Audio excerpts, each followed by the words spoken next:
Hello, my name is Kathleen Alcala, and I'm a contributor to the San Bernardino anthology.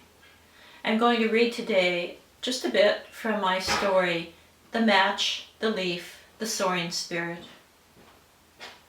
At first, you think you imagined it. A little flicker out the side of your eye, the pattern of leaves moving in the breeze, casting a shadow onto the worn linoleum floor. But then, the distinct smell sharp in the front of your nose of something burning. Finally, the crackling sound of something surrendering, being utterly, hopelessly consumed by the flames. And it is glorious, a ritual, a prayer, an offering on the altar of the badly swept floor to the wild gods of chance, those cruel little men who never gave her a chance. She always denied it. Of course she did. No one ever saw her start one, notice the missing matches or the scraps of paper in her pockets. They were nothing, like her life that had amounted to nothing except a handful of piano students, a few musty books that once belonged to her father, and a couple of drab second-hand dresses. She had been pretty when she was young, high cheekbones, hair that turned reddish in the sun. She and her sisters used to do each other's hair.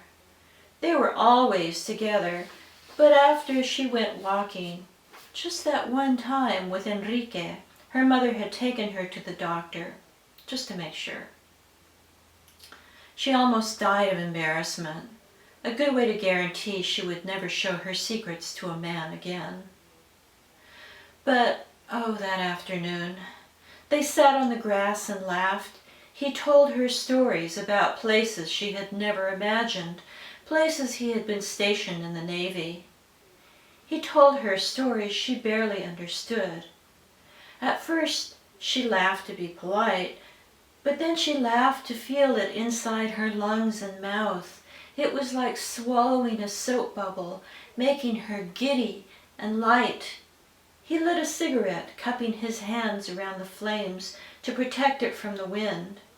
He blew his breath in long streams that faded away before his face. What did he look like? His face had faded too. Afterwards, he let her hold the lighter, flicked the wheel that made the spark. She felt different that day, more alive, as though a veil had been pulled back that usually kept her from hearing and seeing so much around her. The grass had been warm and prickly, and neighborhood boys were playing catch with a baseball, heckling each other in Spanish.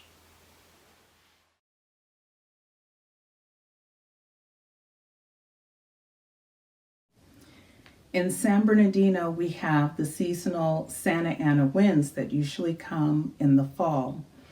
There's a nickname for those winds because they're so vicious, and it's called the Devil's Breath. This poem is called At the End of the Devil's Breath. July. Wilted cereal in a bowl. We drown in brown boiling milk. The haze of sparklers and fireworks add to the deafening heat that drips into August. Caged in by smog, air smells of cigarettes and melted tar. Surely this place is meant to ignite. September. When he arrives, he thinks this is a flat plain, where desert dirt covers everything like snow and sweat is meant for breathing. But then, October, and the devil's breath laps up lotion, claws skin with its vicious teeth, yowling roof beats whoosh and bend of threatened windows. Tree leaves sound like ocean, stripped dry, littered bare limbs.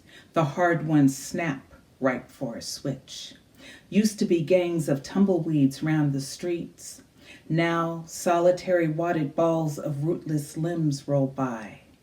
November is a postcard miracle. Surrounded snow-capped crisp sky, where our eyes hang glide like eagles. We perch low in the valley shadow, straining to see the walk of fame. sunset in Hollywood, Palm Springs, peer into the pier of the Pacific. Every mountain peak is paramount. He says if it weren't for the devil's breath, I'd never know where we are and just how beautiful.